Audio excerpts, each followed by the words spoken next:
Good morning बच्चों। मैं आप लोगों के लिए बहुत ही प्यारा सा पेपर लेकर के आया हूँ। त्रैमासिक आकलन 2024-25 का कक्षा 7वीं का विषय गणित का। तो आप यदि इसे पूरा देखते हैं तो 80 में 80 नंबर आप लोगों को मिल सकता है। तो चलिए बिना देरी किए स्टार्ट करते हैं और इसका समय है 3 घंटे। तो चलिए सबसे पहला प्रश्न है, परिमेय संख्या p/q में q नहीं हो सकता है। ऑप्शन दिया गया है 1, 0, 5, 100। तो q बराबर क्या नहीं होना चाहिए? 0 नहीं होना चाहिए। तो आंसर हो जाएगा हमारा 0। 18/27 का सरलतम रूप है, इसको कैंसिल आउट करेंगे तो 3 छक्के 18 और 3 निया 27 अर्थात 6/9 आएगा। तो ऑप्शन हमारा पहला सही होगा। समबाहु त्रिभुज का प्रत्येक कोण होता है, समबाहु त्रिभुज का प्रत्येक कोण जो है ये 60 अंश का होता है। एक्स एक्स मानेंगे तो 3x आ जाएगा। 3x में 180 होता है तीनों कोण का मान। 180 में 3 का गुणा करेंगे तो 3 एकम 3, 3 छक्के 18, 3 शून्यम शून्य मतलब 60 अंश होता है। समीकरण 3x धन 5 बराबर ऋण 9 में चर राशि है। चर राशि ये x है, बाकी सब अचर राशि है। प्रश्न 5वां है, 7 का घात 14 में घात है। तो 7 का घात 14, तो घात क्या है? 14 है और नीचे का क्या कहलाता है? आधार कहलाता है और ऊपर का घात कहलाता है। 6वां प्रश्न, किसी त्रिभुज में दो भुजाओं का योग तीसरी भुजा से अधिक होती है। 7वां प्रश्न है, अति लघुत्तरी प्रश्न में से खाली स्थान में छोटा बड़ा या फिर बराबर का चिन्ह लगाइए। देखिए ये आधार जो है हर बराबर है, तो ऊपर का देखेंगे 3 से बड़ा 5 बड़ा है, तो इस तरह से होगा। और इसमें देखिए जिसमें भी हर बराबर है लेकिन अंश जो है एक में धन 7 है दूसरे में ऋण 7 है, तो ऋण 7 से धन 7 जो है अधिक होता है। यहाँ पर दोनों चिन्ह जो है क्या है? ऋणात्मक है। तो ये ऋणात्मक को ऋण 1 से गुणा करेंगे अंश और हर में, तो ये धनात्मक में बदल जाएगा। तो दोनों धनात्मक हो गए, 5/9, इधर भी 5/9, तो यहाँ पे बराबर का चिन्ह लगेगा। यहाँ पर दोनों का हर बराबर नहीं है तो तिरछा गुणा कर देंगे। 5 तिया 15 और 4 दूने 8, और नीचे का ऐसे गुणा होता है 5 चौक 20। तो कौन बड़ा हुआ? 15/20 बड़ा हुआ, 3/4 बड़ा होगा। आगे प्रश्न देखते हैं 8वां प्रश्न, नीचे दिए गए त्रिभुज ए बी सी में बी सी बराबर 5 सेंटीमीटर, कोण बी बराबर 50 अंश, कोण सी बराबर 40 अंश है, तो कोण ए का मान ज्ञात कीजिए। अगला प्रश्न देख लेते हैं 9वां प्रश्न, व्यंजक x ऋण 3y में व्यंजक 4y ऋण x ऋण 3z को घटाइए। 10वां प्रश्न है, 4 का घात x बराबर 1/64 में x का मान ज्ञात कीजिए। चलिए तीनों प्रश्न का हल देख लेते हैं हम। ये देखिए 8वां का हल हो जाएगा। दिया गया है, क्या दिया गया है? कोण b बराबर 50 अंश, कोण c बराबर 40 अंश। तो कोण a का मान, इस कोण का मान हमको ज्ञात करना है। तो कोण a धन कोण b धन कोण c बराबर हो जाता है 180। तो सभी का मान रख देंगे हम। कोण ए का मान नहीं पता है तो कोण बी का मान 50 अंश, कोण सी का मान 40 अंश, दोनों को जोड़ेंगे तो 90 अंश हो जाएगा। और इसे हम पक्षांतर कर देंगे तो कोण ए बराबर हो जाएगा 180 ऋण 90 बराबर कोण ए बराबर हो जाएगा हमारा आंसर 90 अंश होगा।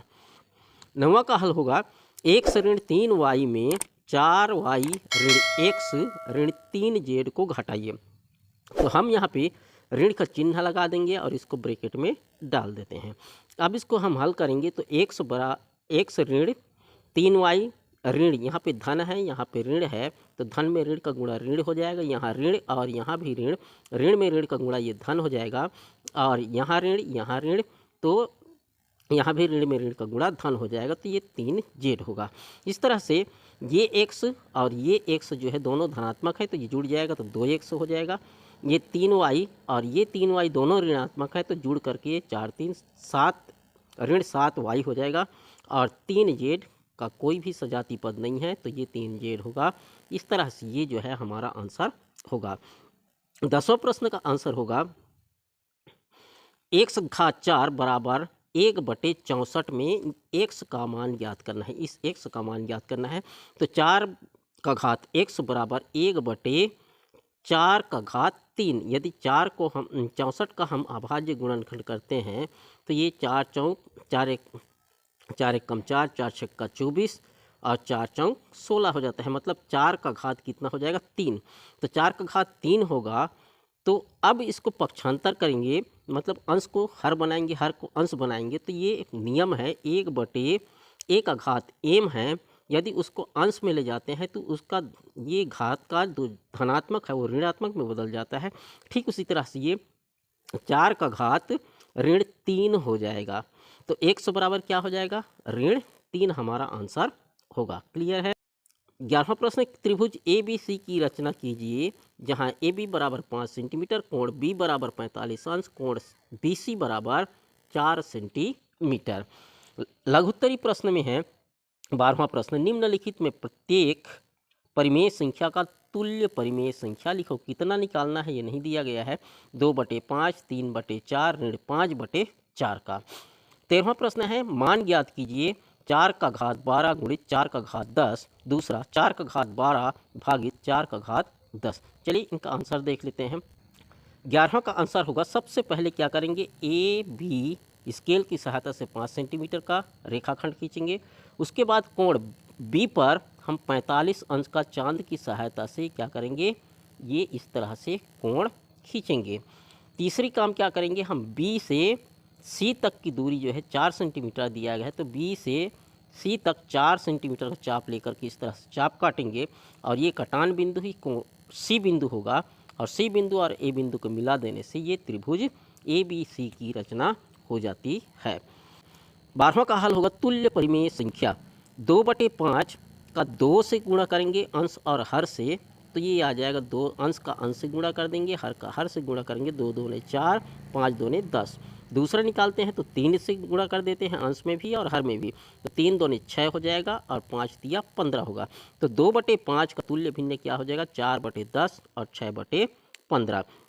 दूसरा का उसी तरह से 3/4 को 2/2 से गुणा करते हैं तो 2 तिया 6 होगा और 4 दूने 8, पहला भिन्न तुल्य भिन्न परिमेय संख्या हो जाएगा। दूसरा निकालने के लिए 3 से गुणा करेंगे, 3 तिया 9 और 4 तिया 12। तो 3/4 का तुल्य परिमेय संख्या हो जाएगा 6/8 और 9/12। तीसरा देखते हैं, ऋण 5/4 का तुल्य परिमेय संख्या निकालना है तो 2 से गुणा करेंगे, तो 5 दूने 10, ऋण 10/8 आएगा। दूसरा 3 से गुणा करेंगे, ऋण 5/4 गुणित 3/3, तो 5 तिया 15, ऋण 15/12 हो जाएगा। तो ऋण 5/4 का तुल्य परिमेय संख्या ऋण 10/8 और ऋण 15/12 होगा।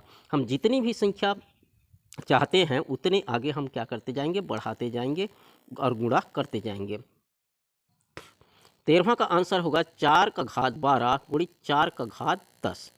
हम जानते हैं कि a का घात m गुणित a का घात n है, तो दोनों घात क्या हो जाते, जुड़ जाते हैं। कब, जब बीच में गुणा है तो और आधार बराबर होना चाहिए। तो दोनों का आधार बराबर है तो दोनों के स्थान पर 1 4 लिखेंगे और घात 12 धन 10 ये दोनों जुड़ जाएंगे तो 4 का घात 22 ये हमारा आंसर होगा। बी उसी में दिया गया है 4 का घात 12 ऋण 4 का घात 10।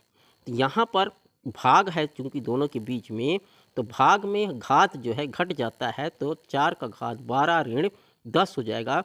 तो 4 का घात 2 अर्थात 4 को 2 बार गुणा करेंगे तो 4 चौक 16 हमारा आंसर आएगा। प्रश्न 14, समीकरण को सरल कीजिए। पहले कोष्टक में 4x धन 3 ऋण, दूसरे कोष्टक में 2x धन 3 बराबर 4। 15वां नंबर है, प्रश्न 15वां है, अंकित के पास 50 रुपये है, उसने विनीता को अपने रुपये का 7/10 भाग दे दिया, तो वह विनीता को कितने रुपये दिए। 15 नंबर का आंसर देख लेते हैं। अंकित के पास कुल रुपया 50 रुपया है, विनीता को दिया 50 का 7/10 भाग, तो का मतलब क्या हो जाता है, गुणा। अब 50 गुणित 7/10 होगा तो 10 से कम 10, 10 पंचे 50 हो जाएगा। आ गया 7 गुणित 5 या 5 गुणित 7 तो 7 पंचे 35 रुपया हमारा आंसर आएगा। विनीता को 35 रुपये दिया। प्रश्न 16, समीकरण को हल कीजिए।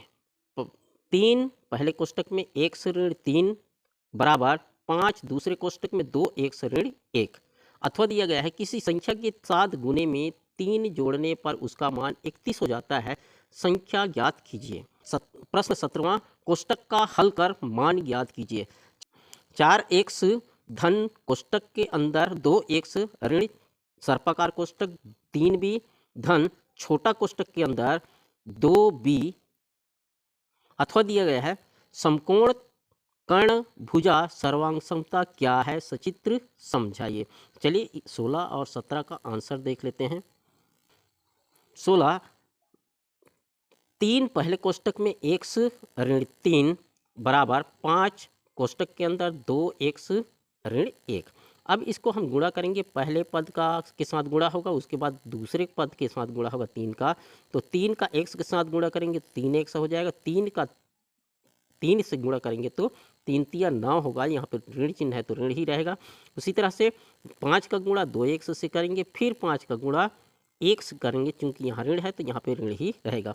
तो 3 एक्स ऋण 9 बराबर 5 दूने 10 एक्स ऋण 5 एकम 5 आएगा। अगला इसको हम हल करेंगे तो 3 एक्स ऋण 10 एक्स बराबर ऋण 5 धन 9, इसको पक्षांतर करेंगे तो यहाँ बचेगा ऋण 7 एक्स बराबर 4, 7 को भी हम पक्षांतर करेंगे तो 4/7 हमारा आंसर आएगा। बी में देख लेते हैं इसी तरह से, माना वह संख्या एक्स है तो एक्स का 7 गुना कितना हो जाएगा, 7 एक्स होगा। प्रश्न के अनुसार 7 एक्स में 3 जोड़ने पर वह 31 हो जाता है, तो 3 को हम पक्षांतर कर देंगे तो 7 एक्स बराबर 31 ऋण 3 होगा, तो 7 एक्स बराबर 28, तो 7 को भी हम पक्षांतर करेंगे तो एक्स बराबर 28/7 होगा, तो एक्स बराबर हो जाएगा हमारा 4 सत्ते 28, 7 चौक 28 अर्थात 4 हमारा आंसर आएगा। 17वां, 4a धन बड़े कोष्टक के अंदर 2a ऋण सर्पाकार कोष्टक 3b धन छोटा कोष्टक के अंदर 3a ऋण 2b।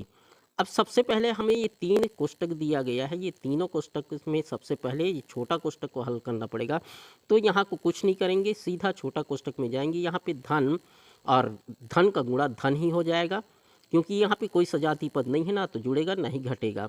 अब यहाँ पे ऋण है, यहाँ धन है, तो धन में ऋण का गुणा क्या हो जाएगा, ऋण हो जाएगा। अब दूसरा स्टेप में ये सर्पाकार कोष्टक को हम हल करेंगे, सर्पाकार कोष्टक को, तो यहाँ पर धन 3 बी और यहाँ पर ऋण 2 बी है, तो आपस में घट जाएगा, बचेगा कितना, बी बचेगा धन 3a।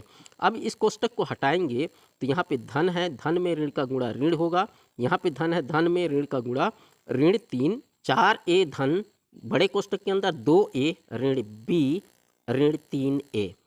अब इस कोष्टक को भी हम इसको हम हल करेंगे, यहाँ पर 2a और यहाँ पर ऋण 3a है, तो दोनों सजाती पद हैं, आपस में घट जाएंगे, तो बचेगा हमारे पास ऋण a। तो 4a कोष्टक को हटाएंगे तो ऋण में धन का गुणा ऋण होगा, यहाँ पर भी धन में ऋण का गुणा ऋण होगा, तो 4a ऋण b ऋण a। तो इसको हम ये यहाँ ऋणात्मक है, यहाँ धनात्मक है, ये भी घट जाएगा, तो बचेगा 3a ऋण b, ये हमारा आंसर बचेगा। आशा है ये वीडियो आप लोगों के लिए बहुत ही हेल्पफुल होगा, क्योंकि इसी तरह के क्वेश्चन जो है आप लोगों को पूछा जाएगा, और यदि ये प्रश्न समझ लिए तो आप कोई सा भी क्वेश्चन दे आप बना सकते हैं। थैंक्स फॉर वाचिंग, मिलते हैं एक नए टॉपिक के साथ, तब तक के लिए बाय बाय।